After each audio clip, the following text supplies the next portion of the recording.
Salutations à toutes et à tous, bienvenue dans cette nouvelle invasion à la médiathèque qui, une fois de plus, sera consacrée aux romans adultes, puisqu'on a eu une grosse commande récemment, donc on les met en circulation petit à petit. Contrairement aux autres invasions, vous n'allez pas pouvoir venir les emprunter dès aujourd'hui, puisqu'aujourd'hui nous sommes actuellement en cours d'inventaire, qu'on appelle le récollement, et de désherbage. Si vous voulez plus d'infos là-dessus, allez voir notre première vidéo des coulisses de la médiathèque, qui vous expliquera tout ça un peu plus en détail. Néanmoins, toutes les nouveautés que je vais vous présenter attendront patiemment votre retour mardi prochain, et d'ici là, si vous le souhaitez, vous pouvez d'ores et déjà les réserver. Sinon, il faudra venir sur place mardi pour les trouver derrière moi. On va commencer avec les romans pastilles rouges, donc ce sont les romans pour ados adultes ou young adultes ou jeunes adultes, c'est comme vous voulez, qui peuvent être lus à partir de 14 ans. On commence avec Les Roches Rouges d'Olivier Adam, De sang et de rage de Tommy Adeyemi. Ils ont tué ma mère, ils ont pris notre magie, ils ont voulu nous éliminer. À présent, dressons-nous.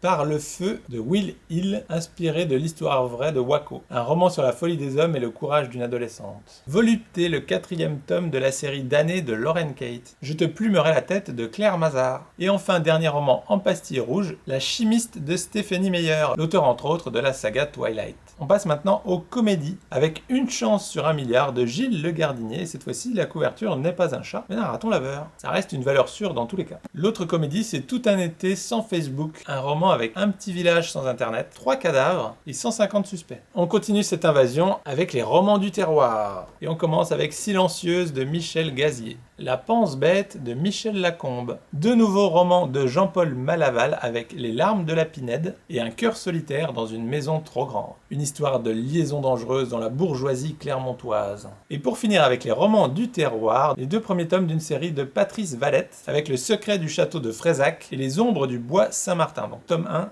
Tome 2. On passe maintenant aux romans sentimentaux, avec Le jour où d'Amélie Antoine, quand l'amour redonne vie et espoir à des âmes cabossées. Le 4e tome de la librairie des cœurs brisés avec Noël à la librairie des cœurs brisés. À l'approche de l'été, c'est vraiment idéal pour la saison. L'étreinte de Flavie Flamand, Nos cœurs à l'horizon de Jojo Moyes, Les fabuleuses tribulations d'Arthur Pepper, de Phaedra Patrick, de la romance à l'anglaise, Le ciel de Darjeeling de Nicole Vosser, une histoire d'amour et d'aventure au temps de l'Inde coloniale. On passe maintenant aux romans historiques, et on commence avec Conclave de Robert Harris. Et on termine avec Les filles de la villa aux étoffes d'Anne Jacobs. C'est maintenant au tour d'un des gros morceaux de cette invasion avec les romans d'hiver, donc ceux qui ont plusieurs genres à la fois ou pas vraiment de genre défini. Et on commence avec Plus loin que l'hiver d'Isabelle Allende.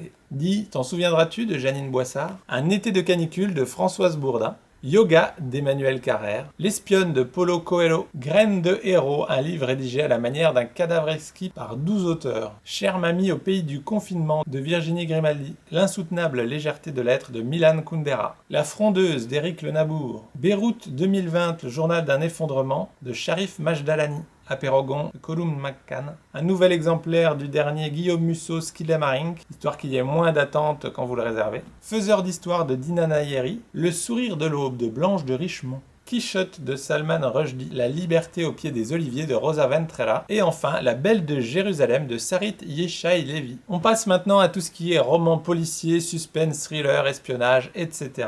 avec L'hôtel du Grand Cerf de Franz Bartelt.